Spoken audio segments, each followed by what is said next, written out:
नमस्कार। मां चंद्र प्रकाश दादलानी, सहायक आचार्य,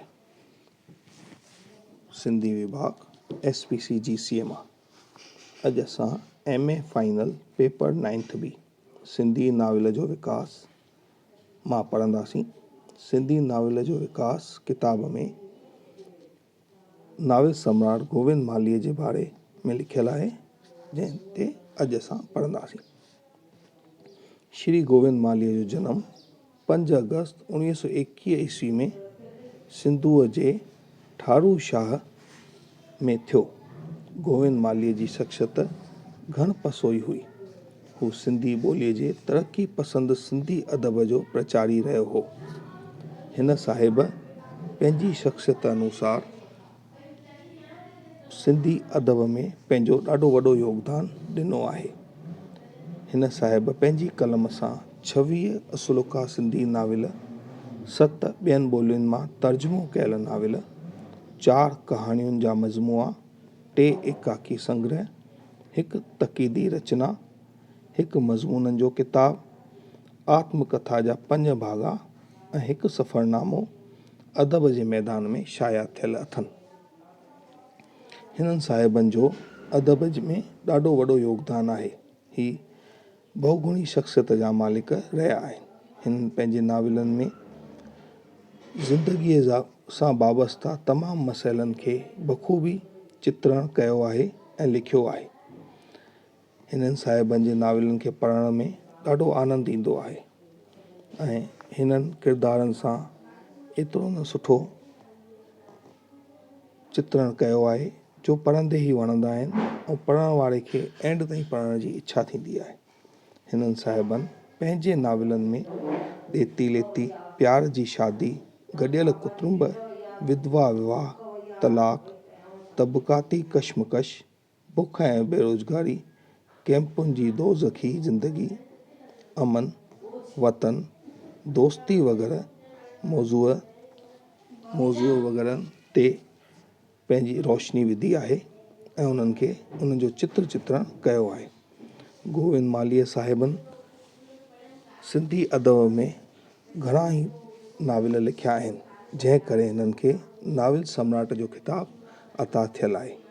हिननि साहिबनि पंहिंजी रचना जी शुरूआति सन 1992 ईस्वीअ में आंसू नाविल सां कई ऐं उन्हनि जो आख़िरी नाविल भाभी, जेको सन 1995 ईस्वी में सिंधी टाइम्स पब्लिकेशन उल्हासनगर तरफ़ां शाया थियल आहे।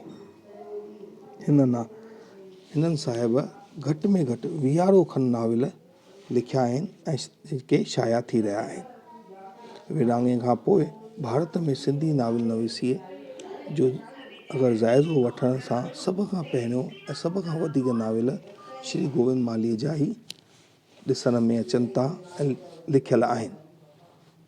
श्री गोविंद माल्हीअ खे सिंधी अदब में एतिरो वधीक योगदान हुअण सबबि समय समय ते घणी मरकज़ी साहित्य अकादमियुनि ऐं ॿियनि इदारनि पारां इनाम अदा कया विया आहिनि। श्री गोविंद माल्हीअ खे प्यार जी प्यास ते 1973 ईस्वीअ में मरकज़ी साहित्य अकादमी तरफ़ां इनाम अता थियो। तंहिंखां पोइ महाराष्ट्र सरकार वरी 1990 ईस्वी में तमामु अकादमिक अवार्ड याफ़्ता शख़्सियत खे 1 लख रुपया इनाम ऐं गौरव पुरस्कार सां निवाज़ियो।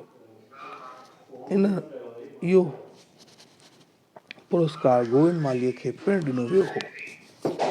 श्री माल्हीअ साहिबनि जा नाविल न सिर्फ़ु सिंधीअ में पर ॿियनि भाषाउनि में बि तर्जुमा कया विया आहिनि, जंहिंमें गुजराती, हिंदी, मलयालम वग़ैरह आहिनि।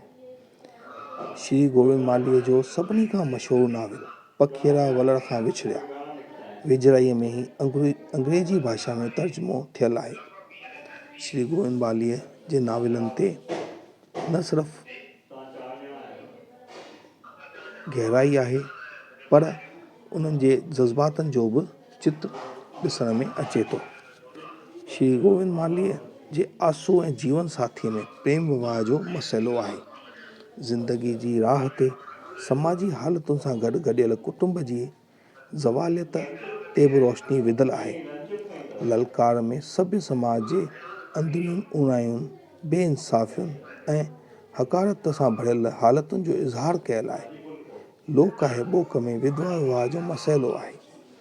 चंचल निगाहूं प्यार जे शादीअ ते मुबनी हिकु रोमानवी नाविल आहे।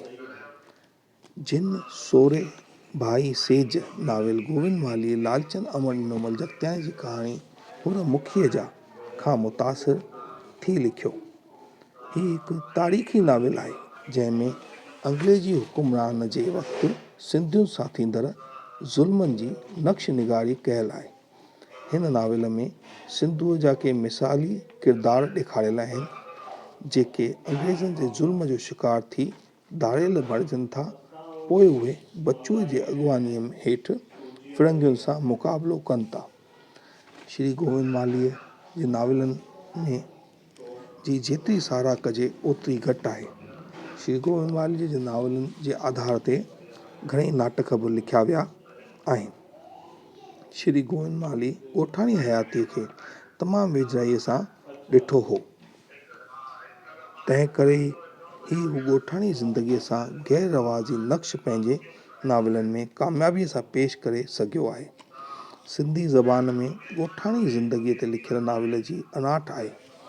इन करे बि नाविल निगार जस लहिणो मालीअ जो शरम ॿूटी नाविल संदसि ॿियनि घणनि नाविलनि जा विरहाङे खां अॻु वारनि सिंधुअ जे वारदातुनि खे साण करे हलियो आहे।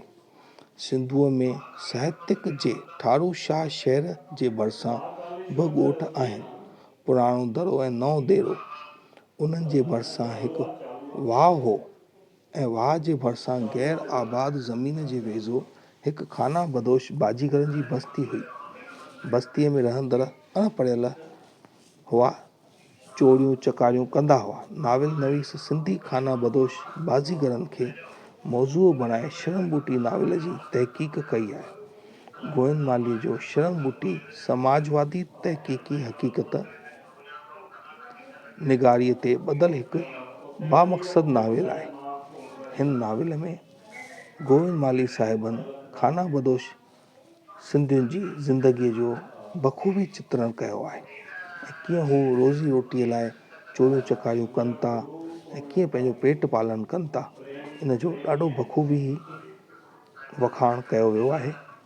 गोविंद मालीअ जो पखीअरा वलड़ खां विछड़िया सॼो नाविल वतन जे यादगिरियुनि खे साण करे हले थो, जंहिंजो इज़हार नाविल निगार तमामु ख़ूबसूरती ऐं जज़्बाती नूह में कयो आहे। सिंधुअ जे माहौल जी मंज़र निगारी दिलि लुभाईंदड़ आहे। सिंध जे अहसास सिंधी किरदारनि ऐं सिंध जे माहौल ते चिटसालीअ नाविल में काफ़ी ज़ान विधी आहे। गोविंद मालीअ जो इहो नाविल ॾाढो मशहूरु थियो। इन ते नाटक बि बणिया आहिनि ऐं इन किताब जा तर्जुमा बि कया विया आहिनि। श्री गोविंद मालीअ पंहिंजे इन नाविल में सिंध जी यादगारियुनि खे बख़ूबी चित्रण कयो आहे ऐं उनजे इन नाविल खे पढ़ण सां ईअं महसूस थो थिए त ॼण असां सिंध में पहुची विया हुजूं ऐं असांखे सिंध जे नज़ारनि जो बिल्कुलु अहसासु थियणु लॻंदो आहे। अॼु एसि ताईं पढ़ंदासीं, सुभाणे अॻियां। महिरबानी, थैंक यू।